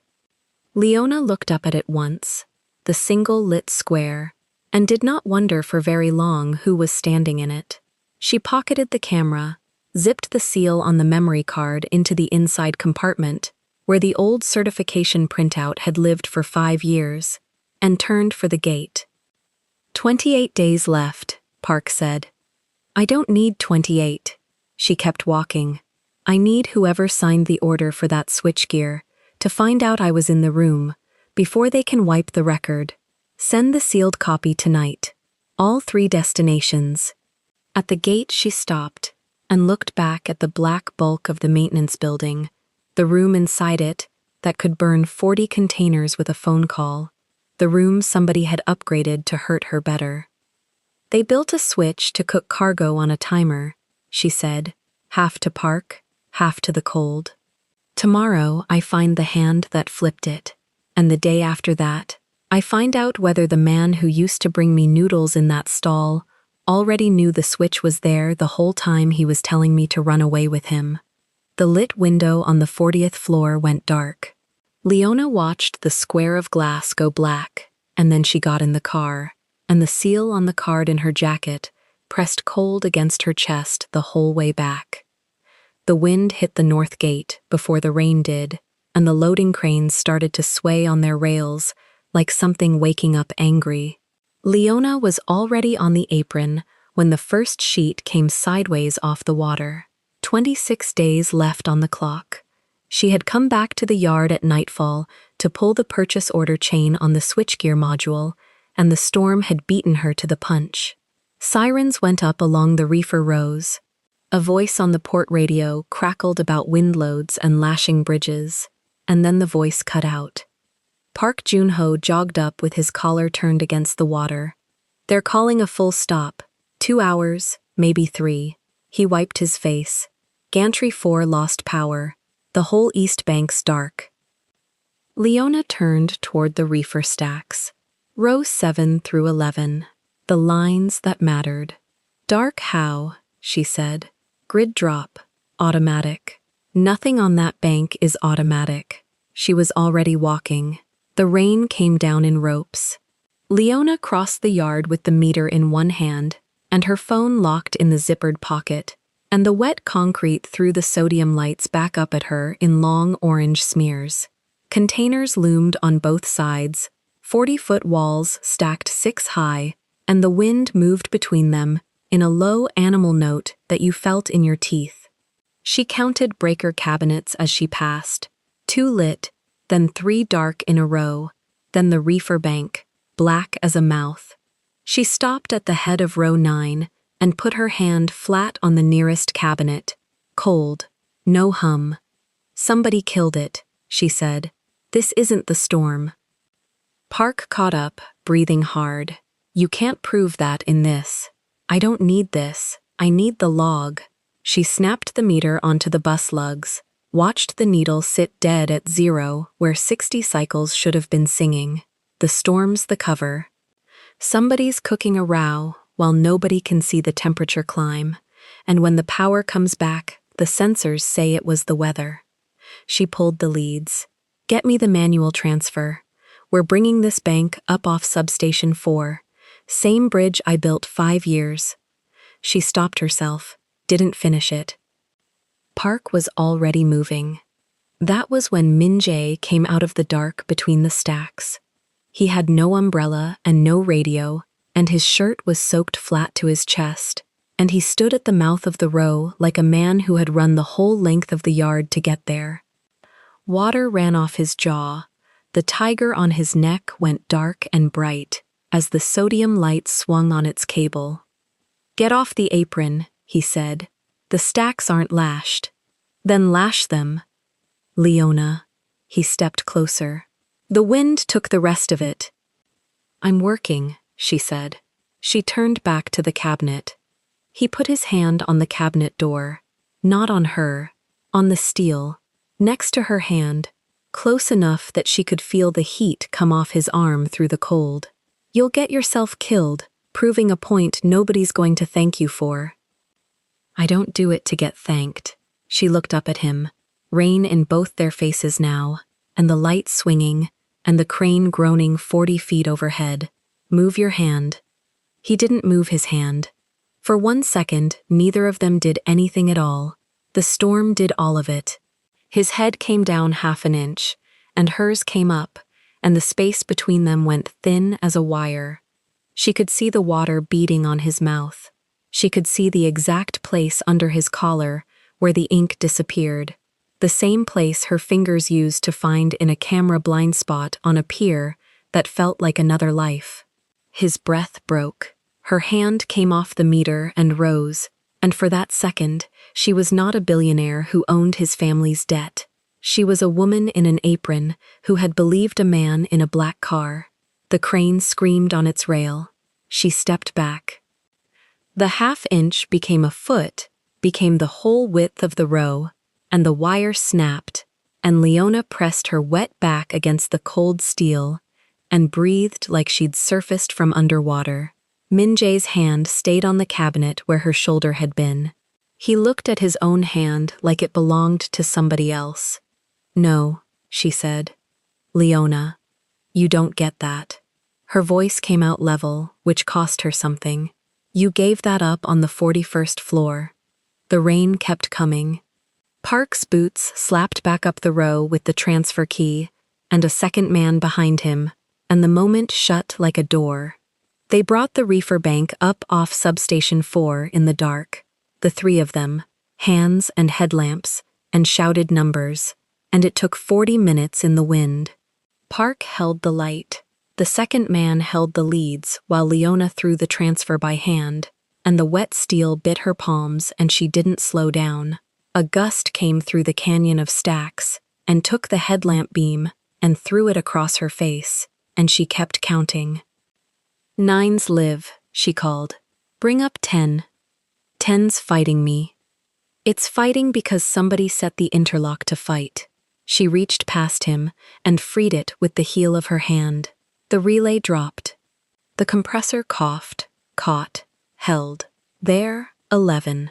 When the last compressor caught and the row began to hum again, Leona stood in the running water and watched the temperature readouts crawl back down from a number that would have been a total loss by morning.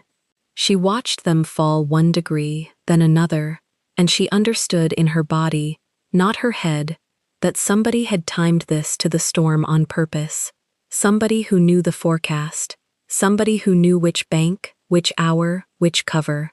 The rain ran off her chin, and she let it. 12 losses in 4 years, and every one of them had worn a story like this one, an act of God with a man's fingerprint under it. She sent Park to pull the gate logs for the night crew and the maintenance sign-ins for the switchgear room.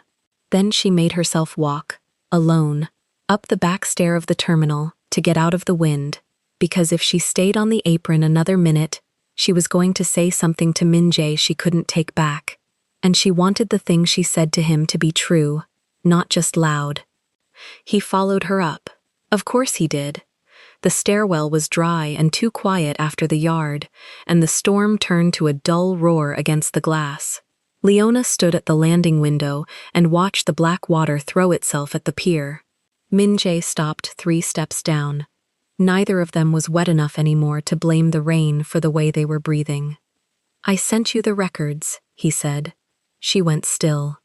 His voice was low and fast, like a man getting rid of something before he lost his nerve. "The certification. The anonymous filing that saved your stamp. The cross-file with the 3 boards." He swallowed. "That was me." For a second, the roar of the storm was the only thing in the stairwell. Leona did not turn around. She watched his reflection in the black glass instead, ghosted over the water, so she could look at him without letting him see her face do whatever it was about to do. "You," she said. "I had the access. 3 continents, notarized, timed to the hour before the revocation went permanent. A breath. I read the whole board before I filed. I made sure it would hold." She had carried that printout out of his country in a zippered pocket. She had studied it on planes and in boardrooms for 5 years. She had built a fortune partly out of the question of who had reached into the machine and pulled her back from the edge at the exact right minute. And now the answer was standing 3 steps below her, soaked, offering it like a gift, like an apology, like a receipt he expected her to sign. "You want me to say thank you," she said. "I want you to know it was me." She let the silence run long enough to hear the compressors through the floor, the row she'd just saved, humming under both their feet. Cold air holding cargo that would put his family in front of a council, and here he was in a stairwell, offering her a 5-year-old secret like it balanced anything. "You know what I did with that printout," she said, still to the glass. "I read it on the plane. I read it in a room in Chicago with $11 in my account and my mother asleep down the hall. I read it every time somebody told me a black woman with a foreign stamp couldn't leverage a port." Her breath fogged the glass and cleared. "I built a company on the question of who you were, and you were down the hall the whole time." "Leona, I'm not finished." She turned around then. "When?" she said. He blinked. "When what?" "When did you file it?" She came down 1 step. "The board revocation went in the morning after the hotel. It was permanent in 3 days. You filed on day 2. I know because the clerk showed me the timestamp." Another step.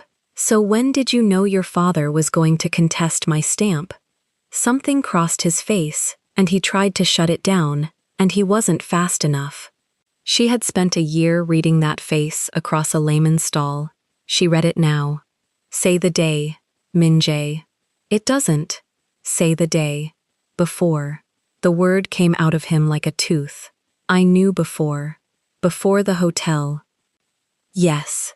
Before you stood up in front of that council and told them I wash bowls." Her voice didn't rise. It went the other way, went quiet and flat and terrible. "You knew your father's compliance firm had my certification in its teeth before you ever ended it. You knew the contest was coming. You knew they were going to try to erase me from my own profession, so I couldn't build anything, anywhere, ever." She was at the bottom step now, level with him, close enough for the 2nd time that night, and nothing in her wanted to close the gap. "And you sat on it." You sent the records after." The word landed like a hand on a table. "After you chose. After you stood up and made the speech, and let them watch me put the ring down. You had the access the whole time, Min-jae. You could have filed it the same hour. You could have warned me. 1 message, you're good at anonymous messages." His flinch told her that landed too. "Don't come tomorrow. Fight it where you're strong. A friend." She watched it hit him. "That was you too." He said nothing, which was everything. "So let me build it the way you built it." Her hands were steady now. That was the frightening part, and she felt it in herself, the steadiness. You knew the plan. You went along with the plan.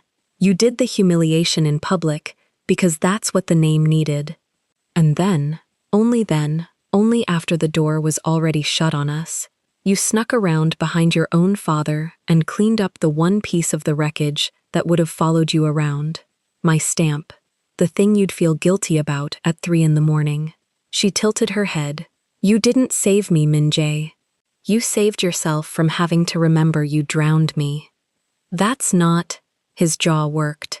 I couldn't stop the contest. If I'd fought it openly, he'd have... I didn't ask you to fight it openly. I asked you to tell me. The storm threw itself at the glass above them.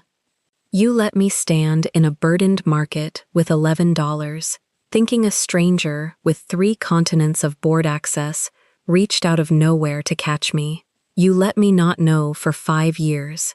You let me build my whole life around a mystery you could have ended with one honest sentence in a stairwell. She breathed. Because the mystery was cleaner for you. As long as I didn't know it was you, you got to be the ghost who did one good thing, not the man who did the bad thing first and paid himself back in secret. His eyes were wet now, and she watched that too, without moving, because she had learned the hard way what his wet eyes were worth. 5 years ago, those eyes would have undone her.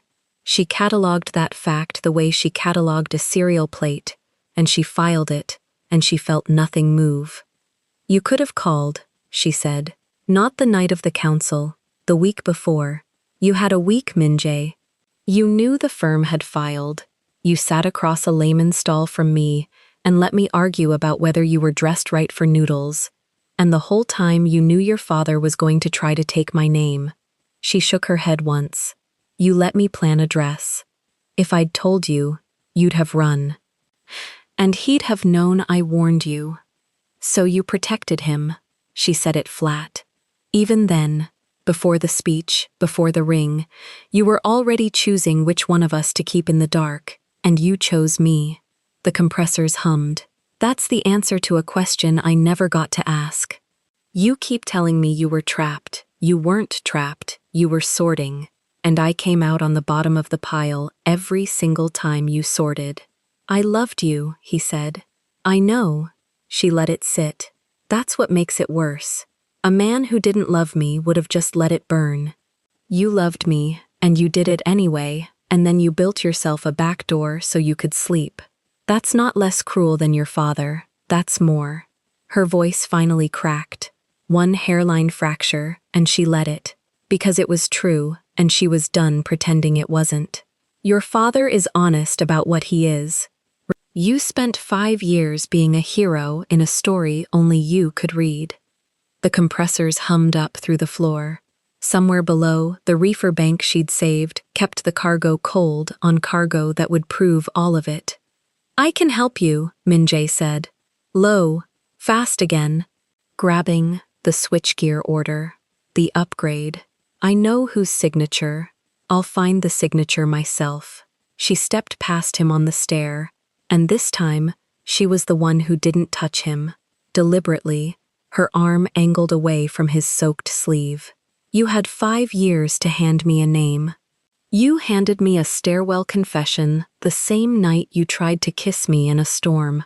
She stopped 1 step above him and looked down, and the light caught the tiger on his neck 1 more time, and it meant nothing to her now, less than the cereal plate on a sabotaged breaker. That's the tell, Min-jae. You only ever tell me the truth when you want something back. I don't want anything back. You want to be forgiven. She saw him flinch a 3rd time, the last time she'd bother to count. That's the most expensive thing in this port, and it's the one thing I'm not selling.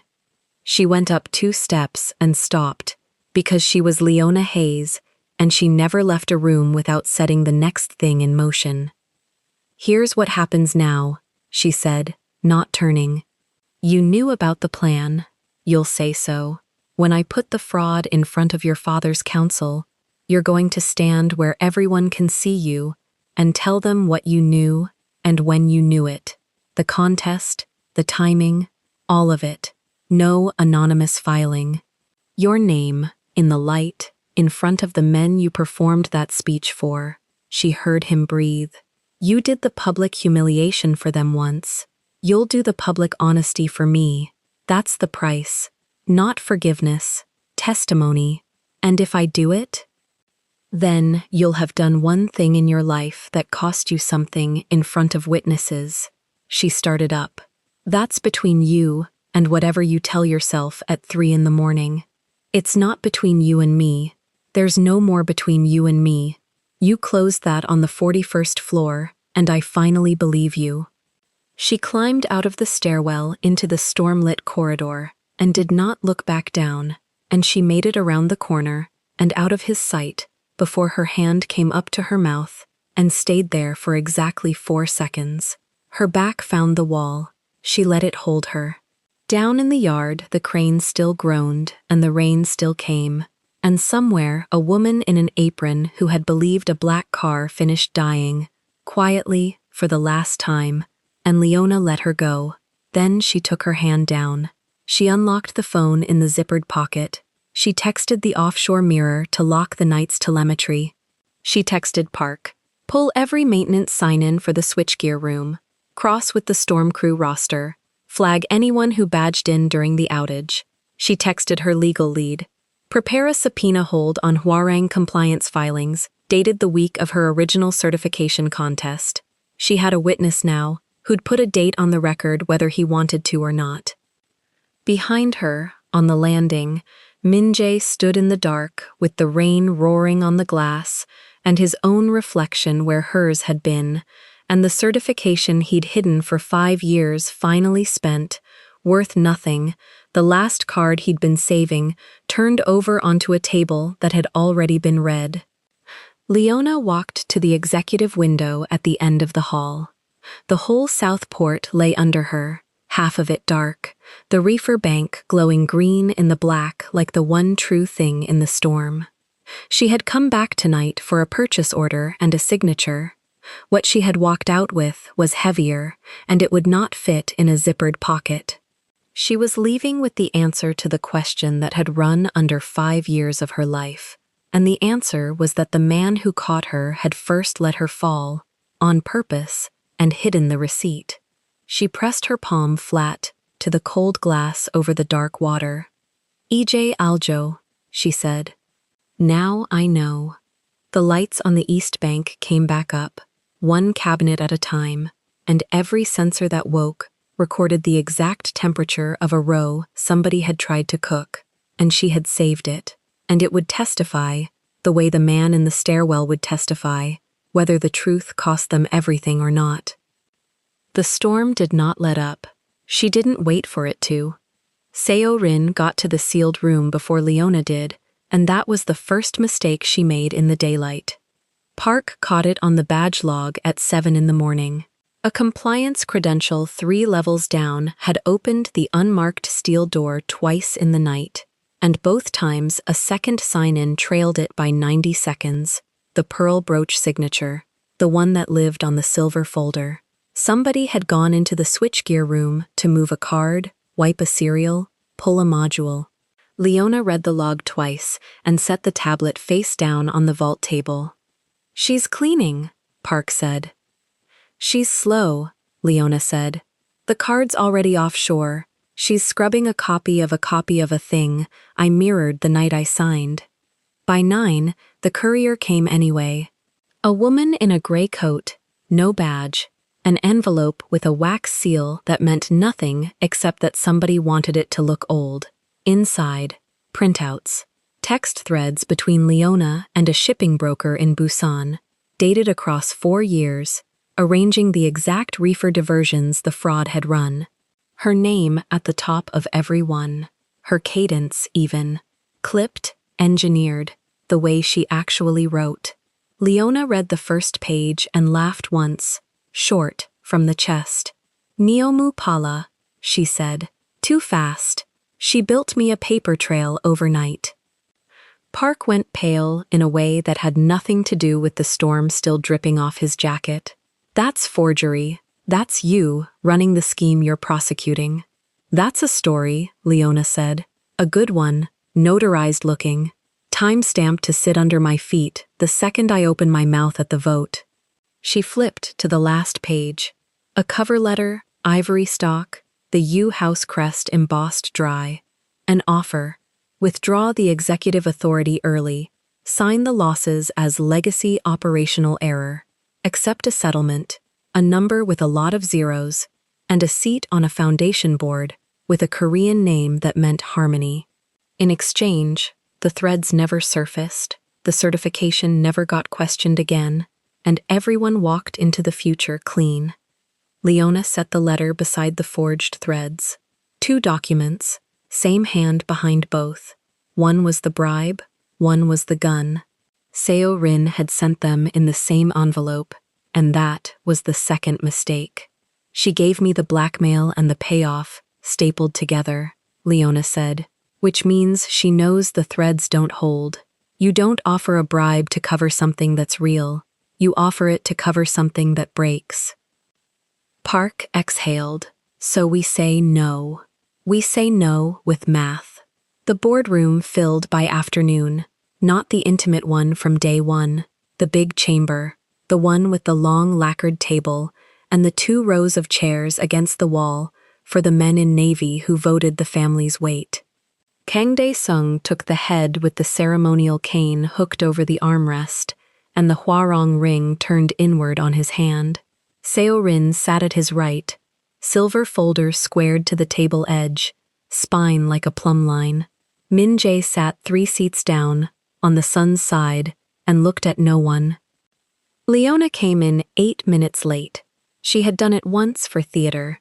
This time she did it because the offshore team needed the extra minutes to finish the upload, and she would rather be rude than early. She wore emerald, not the dress from the hotel.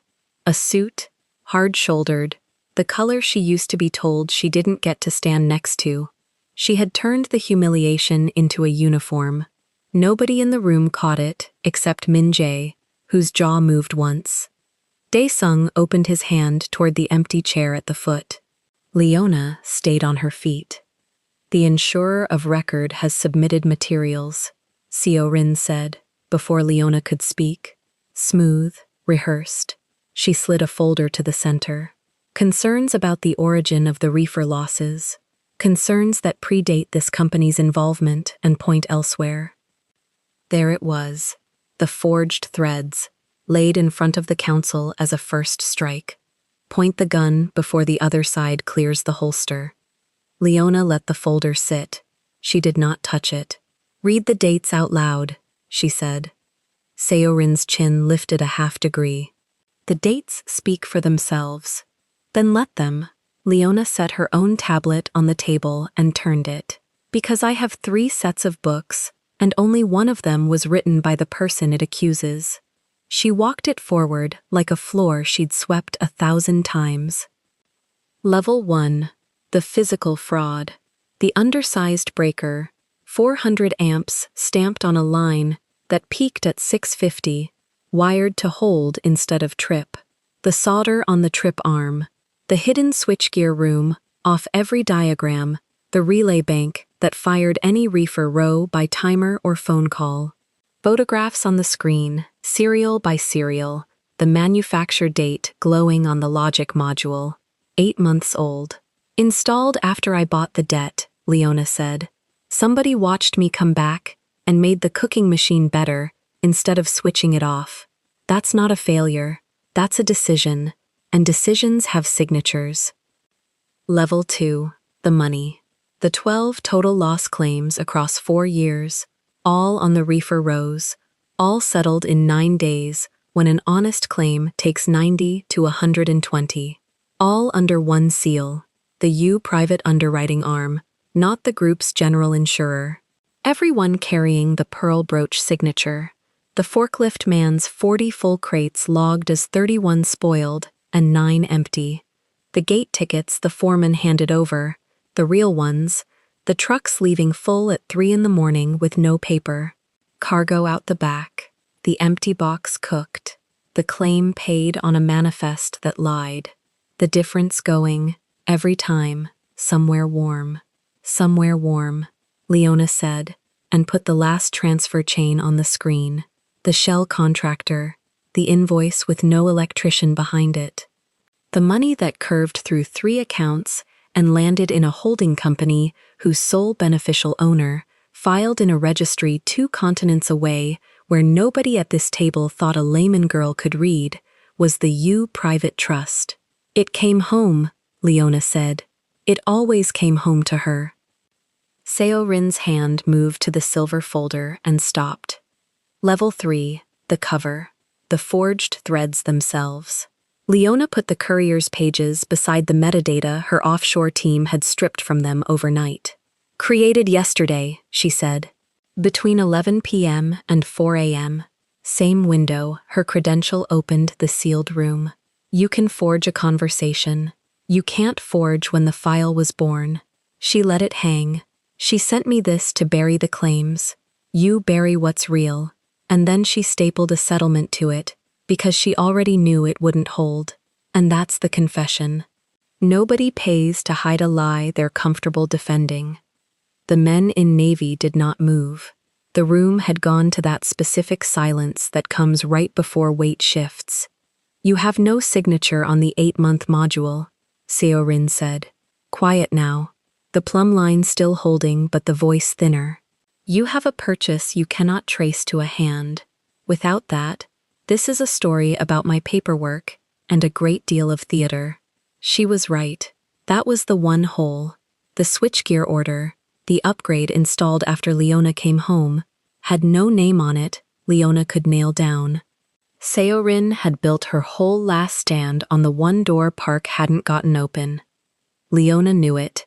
She had come in 8 minutes late, partly to keep hoping it would close. It closed from the wrong side of the room. Min-jae stood up. He had a folder of his own, not silver, plain, the kind operations used for gate logs, and he set it on the table and opened it himself instead of sliding it, so everyone watched his hands. The purchase order for the relay module went through Hwarang structural compliance, he said. His voice did the thing a voice does when it has decided not to shake. The subsidiary that filed against her certification 5 years ago. It was signed under a facilities maintenance authorization that only 2 people in this company can issue. He turned the page so the head of the table could see it. My father is one, Min-jae said. I am the other. Dae-sung's hand closed on the cane. I didn't sign it, Min-jae said. He did. On the 14th of March, the week she landed. I pulled the original from the compliance archive under the subpoena hold her lawyers filed, before anyone thought to move it. He set a second sheet down. And these are the internal ledgers, the real ones. Every claim, cross-indexed to the diversion schedule, in the family's own bookkeeping, with his initials on the quarterly reconciliation. He didn't just know, he balanced it. The room made a sound, not a word, a shift of cloth, 20 men understanding at once. Dae-sung came half out of the chair. You will sit down.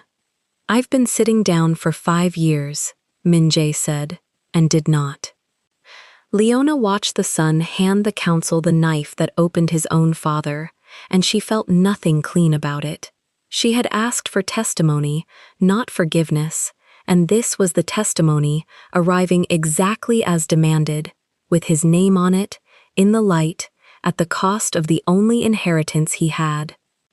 She took Min-jae's ledger and laid it against her own, the anonymous certification records she'd carried out of the country 5 years ago, the ones he'd filed to save himself and never told her. She had never known what they were for until now. Cross-referenced, the 2 sets locked. His father's internal reconciliation dates matched the exact weeks the reefer claims paid. The board he'd sent her records through, 3 continents wide, had timestamps that pinned the fraud's calendar to the day. The thing planted 5 years back, paid here, on the table, cross-filed against the house's own books, and it proved the 3 levels in one motion. The wire that held, the claim that lied, the hand that balanced the ledger, and signed the order to build the machine bigger. That's the case, Leona said. She looked at Daesung. You build the port for what you broke. Then you build your son's name for the cover. I financed 40 of these bills of lading last quarter, so let me tell you what a real one looks like. She closed the folder. It has a signature. Yours are all over this one. They called the vote. It was not dramatic. That was the part nobody warned the men in Navy about. That betrayal at this level doesn't shout, it counts. Hands. The executive authority extended past 30 days by the council's own motion because the council did not want to be the row of men who'd voted to keep the machine running once the machine was on the screen. Daesung's licenses to operate the reefer lines went to review inside the hour. The U private underwriting arm lost its authorization to write a single policy in the district by end of day, its active claims frozen, its trust accounts, the warm place the money came home to, put under a hold that would outlast everyone in the room. Seo Rin's allies at the table found somewhere else to look. The silver folder stayed squared to the edge, and she never opened it again, because there was nothing left inside it that the daylight hadn't already taken. Min Jae spoke last, into the record, with a clerk typing. I knew my father intended to challenge her certification before I ended it with her, he said. I did it anyway, in public, because the name required it. I sent the records that saved her afterward, anonymously, so I could live with it without having to face her. That was not a rescue. That was a man cleaning his own hands. He set the tiger-marked side of his neck toward the table without meaning to, the way a man turns when he's done hiding. I renounce the succession. Whatever is left of the family standing, it does not pass to me. I'll testify to all of it, under my name, wherever it's asked. He had learned, finally, that it wasn't hers to spend, and wasn't for sale. Daesung sat with the cane across his knees, and the ring turned inward, and said nothing at all, which was the loudest thing he had ever done in that room. Leona signed the modernization order that same week. The undersized breakers came out of every substation and went into a crate that went to the prosecutor's evidence lock. The hidden switchgear room got its steel door taken off the hinges entirely. Park did it himself, with a grinder, and left the frame empty on purpose so anyone walking the yard could see there was nothing behind it anymore.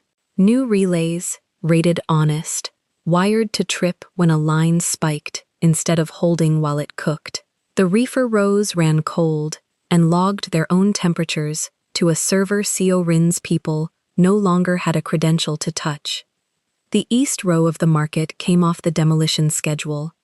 Leona killed the red stamp notice with a single line on Orion letterhead and put the whole East Fila under a 100-year lease at rent that a layman stall could actually pay.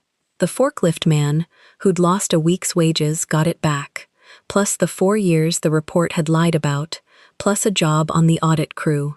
His cousin, the night driver pulled off the schedule for talking about the truck that left full at 3 a.m., got the contract Leona had offered him in the yard, formalized, on paper, with his name spelled right, and on the ground where the undersized breaker used to protect nothing but somebody's paper.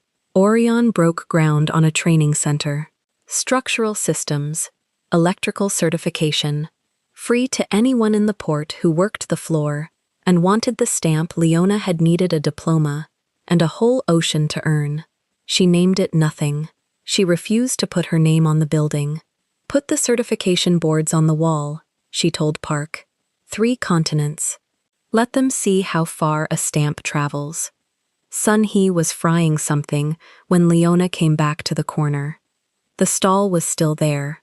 31 years, 32 now, on the same 6 meters, 4 burners, the neck scarf, the wooden bracelet on the wrong wrist because the other one had gone somewhere.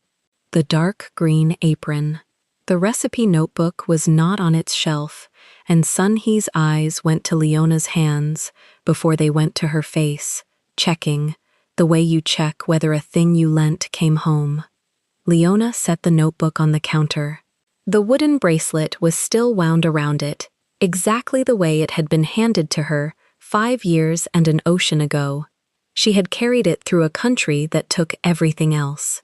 I said I'd bring it back when it meant something, Leona said. Sun-hee didn't reach for it.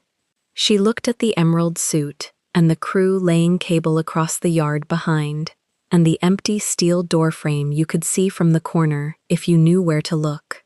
And, does it? She said. Not really a question, the way the old woman's questions never were.